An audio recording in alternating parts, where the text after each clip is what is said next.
We're going to look at a slightly different way of looking at how to find the general term. Here we can see we've got a series of numbers, and you can see that each of them is separated by 6. Now if we concentrate on the fourth term in the sequence, fourth term is 25, and we're going to focus on that number a little bit, and we're going to take it apart a bit. So to get that 25, we added 3 6s, so we've got 3 6s, and then we've added all of that to the 7 that we started the sequence with. And if we add that together, we've got 18 plus 7, which of course equals 25. The only problem with sort of looking at this approach is that there are 3 times 6, but we want our general term to be written in terms of n, which in this case is 4 and not 3. So even though there are 3 6s added in here, we want to be thinking in terms of 4 6s. Or in the general case, we want it to be written in the term of n 6s.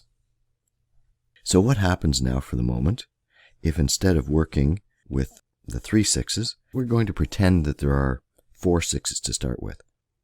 So we've got 4 times 6, which is equal to 24. So in order to end up at 25, I just have to send in 25 minus 24 is equal to what? Which doesn't take a rocket scientist to figure out that it's 1. So that means instead of putting in a 4, we want to put in the general case of an n so that we can get the general term. So we've got n times 6, and now instead of adding in the 7, we're going to add in the 1 that we found down here, 6n plus 1. And you can certainly see if you put the 4 into that equation, you've got 6 times 4 is 24, and you add 1 to that, and that gives you 25, which is what you expect. Let's take a look at a slightly different example. So again, we've got part of a sequence of numbers here, and this time each of the numbers is separated by 5. We're missing the first couple of numbers, but because we can see that the interval here is 5, we can go ahead and fill those numbers in by, in this case, subtracting 5 each time. Let's concentrate on the fourth term in the sequence. So we're going to start with 4 times 5. So the 4 is the n value, and it's being multiplied by the 5, which is the interval between each of the terms. Then we're going to add something to that so that we end up at 27.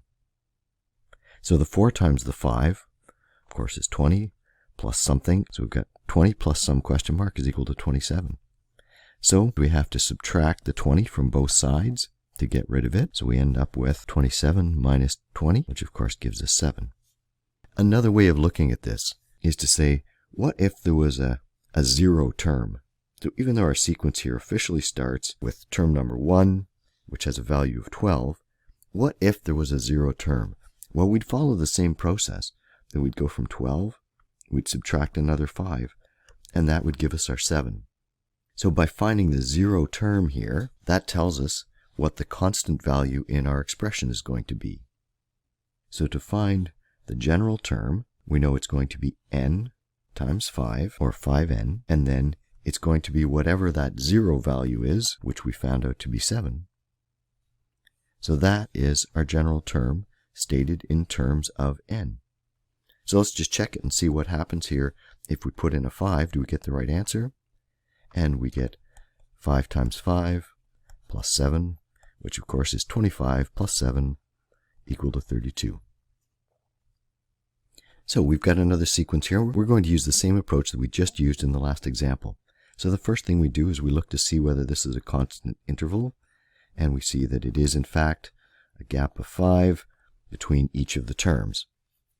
I'm going to go back now and I'm going to find the 0 term, and to do that I'm going to take the 3 and subtract 5. 3 minus 5 is negative 2. Now I want my general term to be written in terms of n. So now to figure out my general term, I'm going to start off by multiplying my n times the interval of 5. So that gives me 5n. Now I'm going to add something to it, and what am I going to add? I'm going to add the value of the 0 term, which in this case is a negative 2. So 5n plus a negative 2 is actually 5n minus 2. And if we wanted to just double check that, supposing that n was equal to 4, we'd have 5 times 4 minus 2, which would be 20 minus 2, which is 18, which is exactly what we expect when we've got an n value of 4. So, to recap, the first thing we do is we look at our sequence, we look at all the terms, and we figure out what is the interval between each term. In this case, we found that the interval between each term was a constant of 5. Next, we want to find out what the 0 value would be if it existed in the sequence.